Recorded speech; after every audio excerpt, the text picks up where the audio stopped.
ഇതാണ് നമ്മൾ കഴിഞ്ഞ ദിവസം മേടിച്ച ആ ഒരു പോട്ട്. ഇനി ഇതിനകത്തേക്ക് നമുക്കെല്ലാം ഇട്ട് കൊടുക്കാം.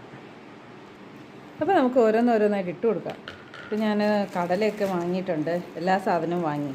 അപ്പോൾ അതെല്ലാം ഈ പാത്രത്തിലേക്ക് ഇട്ട് നോക്കാം എങ്ങനെയുണ്ടെന്ന്.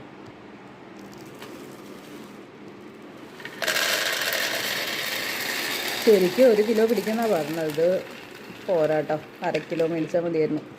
1/2 കിലോ പോലും ഇതിൽ കയറുന്നില്ല കേട്ടോ, ഇത്രയും ബാക്കി. ഇത് പരിപ്പാണ്, പീസ് പരിപ്പാണ്. അപ്പോൾ ഇത് 1/2 കിലോൻ്റെ പാക്കറ്റാണ്. ഇത് ഇപ്പോൾ കൊള്ളുമെന്ന് അറിയില്ല. അപ്പോൾ ഇത് ഓക്കെ, ഇത് ഇതിനകത്ത് ഓക്കെയാണ്. പക്ഷേ എന്നാലും കുറച്ച് കുറവാണ്. 1 കിലോ ഫുള്ളും കൊള്ളില്ല. പക്ഷേ അവർ പരസ്യം ഇട്ടത് മൊത്തം 6 kg എന്ന് പറഞ്ഞിട്ടാട്ടോ. അത്രയൊന്നും വന്നിട്ടില്ല. ഇനി ഇത് താഴെ കൂടെ എടുത്ത് നോക്കട്ടെ, അപ്പോഴറിയാം ഇതിൻ്റെ കറക്റ്റ്.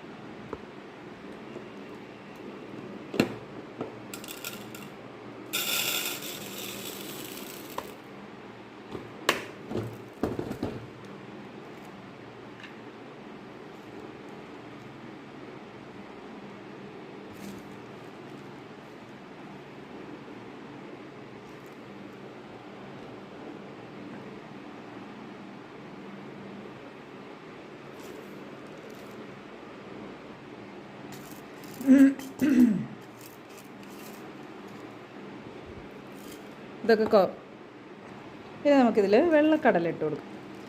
നല്ല ടൈറ്റാണ് കേട്ടോ ബോട്ടിൽ. നന്നായിട്ട് പ്രസ് ചെയ്തെങ്കിൽ മാത്രമേ ഇത് ഓപ്പൺ ആവുന്നുള്ളൂ. ഇനി വൻപയറുടെ ഞാൻ ഏതെല്ലാം ഓരോ കിലോ വെച്ച് വാങ്ങി. ശരിക്കും എനിക്ക് അത്രയും വാങ്ങേണ്ട കാര്യം ഉണ്ടായില്ല. ഞാനിതിന് 6 ഇതുണ്ടല്ലോ, 6 ഉണ്ടല്ലോ. അപ്പോൾ അതിനകത്ത് കൊള്ളും 1 കിലോ. 6 കിലോ കൊള്ളുമെന്നല്ലേ പറഞ്ഞേ. അപ്പോൾ ആ ഒരു ഓർമ്മയിലാണ് എല്ലാം 1 കിലോ വെച്ച് വാങ്ങിയത്. ശരിക്കും ഇത് 1/2 കിലോ വെച്ച് വാങ്ങിയാൽ മതിയായിരുന്നു. ഞാൻ സാധാരണ 1/2 കിലോ വാങ്ങി പിന്നെ കുറച്ച് പകുതി ഒരു 20-ാം തീയതി ഒക്കെ ആകുമ്പോഴേക്കേ പിന്നെ വാങ്ങാറുള്ളൂ. പക്ഷെ നോക്കിയേ, ഇതിപ്പം എല്ലാം ഓക്കെ ആണ്. പക്ഷെ എന്നാലും ഓരോ ഇതും എക്സ്ട്രാ വന്നിട്ടുണ്ട്. ശരിക്കും 1/2 കിലോ പിടിക്കും, അത്രയേ ഉള്ളൂ കേട്ടോ. അപ്പോൾ എല്ലാം ഞാൻ ഇതിനകത്ത് നിറച്ച് വെച്ചിട്ടുണ്ട് കേട്ടോ. നോക്കി, എല്ലാം അതിനകത്താക്കി. കാണാനൊക്കെ നല്ല ഭംഗിയുണ്ട്. ഇനി ഇതിൻ്റെ ഫ്രണ്ടിൽ ഇവിടെ ഉണ്ട് ഒരു ഇത്തിരി സ്പേസ്. അവിടെ തക്കോലം, ഒരു ഫ്ലവർ പോലെയുള്ള ഐറ്റല്ലേ നമ്മുടെ ഗരം മസാലയിൽ, അതിട്ട് കൊടുത്താൽ നല്ലതാണ്. വല്ല പ്രാണിയൊന്നും വരാതിരിക്കുമെന്ന് പറയുന്നു. അപ്പോൾ അതൊന്ന് ചെയ്ത് നോക്കണം. ഓക്കേ.